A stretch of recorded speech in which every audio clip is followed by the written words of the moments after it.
Should women run the world? Yes, but men are not going to get out of the way and let them do it. The earliest species on this planet were asexual. They reproduced by copying themselves. So here's my take on it. Women came first. Women created men just to carry genes, which is why the egg is so big.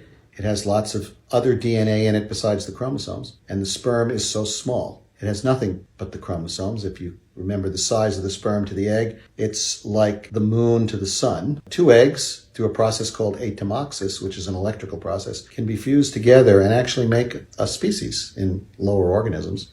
Two sperm can't even go out for a beer together. So what's the deal? Women created men to carry extra genes for those times when they wanted to survive. Men created fancy colors, feathers, dances, whatever they could do to get women's attention, because the whole goal is to get your genes into another body. So the males created all of this fancy preening, and then they created aggression. And then they would fight among themselves so that the biggest and the strongest would get the females. And therein lies the problem. Because once they obtained the females, the men then used that aggression to control them, to make decisions for them, even though the women were the smarter of the two. And so the world is screwed up. And that's my take on it. Women, believe it or not, at every age, have better executive functioning, slightly better intellect, better problem solving, lower incidence of impulsive behavior, because they evolved to stick around, take care of the children, forage for food, while the men wandered around hoping to kill something. So should women run the world? Yes, but men are not going to get out of the way and let them do it.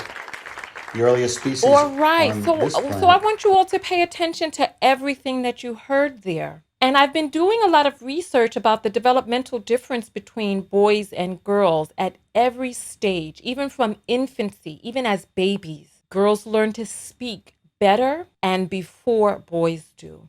They learn to walk, they learn to engage socially. There are actually advocates for men who are trying to get boys to go into school a year later just so they can compete with the girls of their age. I'm going to play a video from a man who is stating that out loud because they just can't compete. We knew when we were young, and this is part of the reason that girls would typically go for boys who were 2 years older, because the level of maturity just really wasn't there in boys that were our own age. And I'm learning now that there are special deficits inside of human males that are stopping them with executive function and stopping them even across the board, even in terms of their logic. They claim that they're logical, but you'll see time and time again that they're smashing things, breaking things. They can't control their emotions. They don't have deep bonded friendships with other people. They're unaliving themselves at record numbers, and they're just not able to really self-soothe, govern. They're not even really able to lead. There's this book called The Athena Doctrine, and it talks about how women-led companies are the ones that are going to be of the future because men-led companies, the people are miserable. The culture of men-led companies is competitive, cutthroat, knife in the back, can't let your guard down. It's terrible. Women-run companies outperform men-run companies by and large in terms of the happiness of its people, the productivity of the workers, the expansiveness. And yet we are sitting here as girls and women, and we've been taught that men are supposed to lead us. But what is it that men have shown us that they are good at doing? Men are wonderful at fighting. Men are wonderful at dealing with manual dexterity. We know that men have a greater propensity to be in dirt and filth. And so why is it that we are not utilizing men for what it is that they do best? Why is it that we are sitting here allowing men to destroy Mother Nature, to destroy the earth, to destroy children, to destroy each other, to destroy women? Why is it that we have men in charge? I was sent this video after the Akon video. Women don't create life. Man, we're gods. We the ones that create life. A man right now can create life without a woman, but a woman can't create life without a man. The science of it. I would just shoot my sperm, put it in the incubator, and just give it 9 months, even maybe less with today's science, a baby will be born. What baby is going to be born from that? Foolish as he was, he never even looked it up, that technology is a fantasy. It has been taken taken out of context. And a lot of people believe that it is real, when in reality, it's mere concept. Of a person's mind that is hoping to be able to create an incubator that can create humans to circumvent having to have children through women. Akon is foolish as he is. He's like, men create life, not women. And there's so many men. It's like they just keep taking it a step further and further. Men should not be leading. Women should be leading. And men should be working the armed services to be able to keep the nation safe. That's what men are really good at. And for some reason, we have them touted as the ones who should be head of household and all of these things. When all is said and done, and any woman who has ever lived in a house with a man, any woman who has had to combine her life with a man, knows that, I mean, either he acknowledged it or not, but she was really running things. Like, she could come to him and confer, for guidance, advice on certain things, because men are great at giving certain types of advice. But when all is said and done, they're not great at keeping a cohesive family unit. Let me ask you all this question out here. And this is for anybody to answer.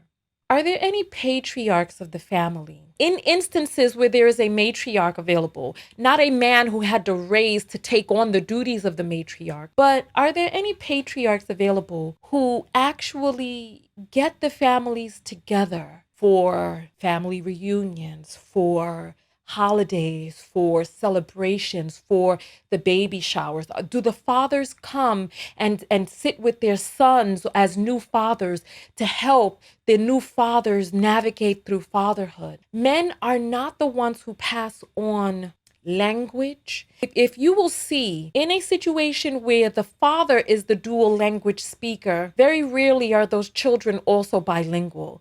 But when the mother is the dual language speaker, unless they're in an environment where there are political reasons for why you don't want to speak the second language, the child is going to speak that second language. Men just are not great at creating community. Women are the ones who pass on customs and cultures. Women are the ones who pass on the recipes. How many of us, once Big Mama died, nobody knows how to make the peach cobbler now? How many of that happened in your family? Once Auntie whoever died, now you don't have the pound cake recipe with that sugar crusted core like she used to make. No matter how you do it, no matter how you mix the butter and the sugar together, it doesn't come out like Auntie Bertha or whoever it is in your family. But yet you have to ask, you have to answer for me. And I want men to answer this too. Why are men in charge? Why? Besides brute force, like, why aren't they in charge of the armed forces? Why are they in charge of executive functions of the family? And why are they constantly, listen, by and large, men, even as infants, as young people, they're not able to read faces as well, to read emotion and gather for empathetic response. They're not able to read facial expressions and decipher those facial expressions as well as women. They're not able to even regulate their own emotions. They're not even able to know what emotions it is that they're feeling. And when it comes, listen, I want you to tell me, why are we continuing to let men get on these podcasts and purport this farce about them being natural leaders? Be a part of the live show with thousands of other viewers. Go to TanyaTKO.com/text and join the text notification squad and get a text whenever I go live. Support the show and yourself, and I'll see you on the next live broadcast.